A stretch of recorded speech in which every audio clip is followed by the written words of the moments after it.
ఇవాళ తెలంగాణ కేబినెట్ భేటీ కాబోతోంది. మధ్యాహ్నం 2 గంటలకు సీఎం రేవంత్ అధ్యక్షతన ఈ సమావేశం కానున్నారు. ఈ భేటీలో బీసీ కులగణన, ఎస్సీ వర్గీకరణకు ఆమోదం తెలపనుంది. అలాగే బడ్జెట్ సమావేశాల తేదీలను కూడా ఖరారు చేయబోతున్నారు. బడ్జెట్ సమావేశాల ప్రారంభం రోజున ఉభయ సభలను ఉద్దేశించి గవర్నర్ చేసే ప్రసంగానికి ఆమోద ముద్రను వేయనున్నారు. Tourism policy, future city development authority ఏర్పాటు, కొత్త రేషన్ కార్డుల పంపిణీ, కొత్త మద్యం బ్రాండ్లతో పాటు పలు అంశాలపై కేబినెట్తో చర్చించబోతున్నట్లుగా తెలుస్తోంది. ఇదే అంశానికి సంబంధించి మరిన్ని అప్డేట్స్ మా కరెస్పాండెంట్ చందు ఫోన్ ద్వారా అందిస్తారు. చందు, చెప్పండి. Good morning జనహిమ.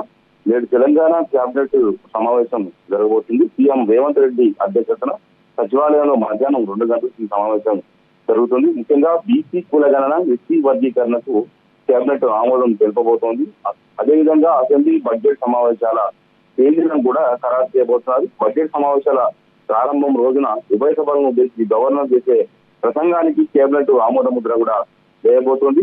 మరోవైపు tourism policy, future city development authority ఏర్పాటు, కొత్త రేషన్ కార్డుల పంపిణీ, కొత్త మద్యం బ్రాండ్లతో పాటు పలు అంశాలపై కూడా కేబినెట్ లో చర్చించబోతున్నారు. ప్రధానంగా చూసినట్లయితే ఎస్సీ వర్గీకరణపై కమిషన్ నివేదికకు కేబినెట్ ఆమోదం తెలపబోతోంది. ఇప్పటికే ఏకసభ్య కమిషన్ ఎస్సీ వర్గీకరణపై వేశారు. షమీమ్ అఖ్తర్ నివేదికను ఇప్పటికే ప్రభుత్వానికి అందజేశారు. అయితే ముఖ్యంగా చూసినట్లయితే ఎస్సీ వర్గీకరణలో A1, 2, 3 3 గ్రూపులుగా ఏర్పాటు చేశారు.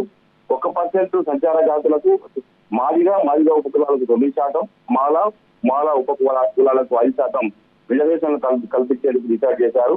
ఈ క్రమంలోనే ఇటు మందకృష్ణ మాదిగ తీవ్ర అభ్యంతరాలను కూడా వ్యక్తం చేసిన నేపథ్యంలో మరో కమిషన్ పదవీకాలను కొంత పెంచిన తర్వాత ఏమైనా వినతులు ఉంటే ఖచ్చితంగా ఆయన చెప్పాలని కూడా చెప్తున్న నేపథ్యంలో ఇప్పటికే మాదిగ సంఘాలు కూడా కొన్ని వినతులు షమీమ్ అఖ్తర్ కమిటీకి ఇచ్చినప్పటికీ కమిటీ ఎలాంటి అధ్యయనం చేసిన తర్వాత మళ్ళీ పాత నివేదికనే ప్రభుత్వానికి ఇచ్చేట్టుగా తెలుస్తోంది. ఈ అసెంబ్లీలో దీనికి చట్టబద్ధత కల్పించాలని కూడా ప్రభుత్వం డిసైడ్ అయిన నేపథ్యంలో దీనికి కేబినెట్ అయితే ఆమోద ముద్ర వేయబోతోంది.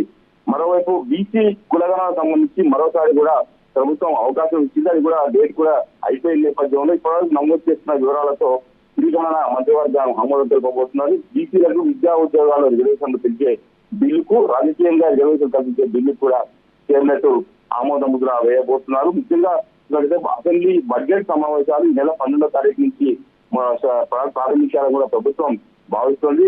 మొదటి రోజు గవర్నర్ ప్రసంగం, ఆ తర్వాత రెండో రోజు గవర్నర్ ప్రసంగం ధన్యవాదాలు తెలిపే తీర్మానం ఉంటుంది. ఆ తర్వాత కొత్తగా హాలిడేస్ ఉన్నటువంటి క్రమంలో మళ్ళా 16వ తారీఖు నుంచి మళ్ళీ సమావేశాలు నిర్వహించాలని భావిస్తుంది. 19వ తారీఖు బడ్జెట్ ప్రవేశపెట్టాలని కూడా భావిస్తున్న నేపథ్యంలో బడ్జెట్ పైన ప్రధానంగా ఈ రోజు బడ్జెట్ కు ఆమోద ముద్ర వేయాలని కూడా భావిస్తోంది. ముఖ్యంగా చూసినట్టయితే మరోవైపు వీటితో పాటు టూరిజం పాలసీ చేయాలని కూడా ప్రభుత్వం భావిస్తుంది. ఎందుకంటే రాష్ట్రంలో చాలా టూరిజం ప్లేసులు ఉన్నాయి.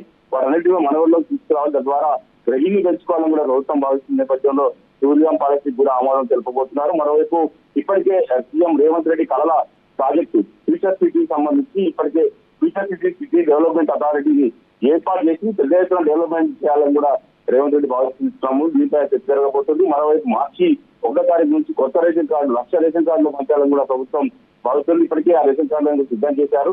ఈ క్రమంలో దానికి సంబంధించిన అంశంపైన కూడా చర్చించబోతున్నారు. మరోవైపు కొత్త మద్యం బ్రాండ్లను కూడా రాష్ట్రంలో తేవాలని కూడా ప్రభుత్వం భావిస్తా ఉంది. ఇప్పటికే ఇటీవల మద్యం ధరలు కూడా పెంచిన నేపథ్యంలో విజయం కూడా చర్చించే అవకాశం కనిపిస్తోంది. మరోవైపు మైనింగ్ పాలసీపై కూడా చర్చించే అవకాశం అయితే కనిపిస్తోంది. Jemimah. Right, thanks for the updates.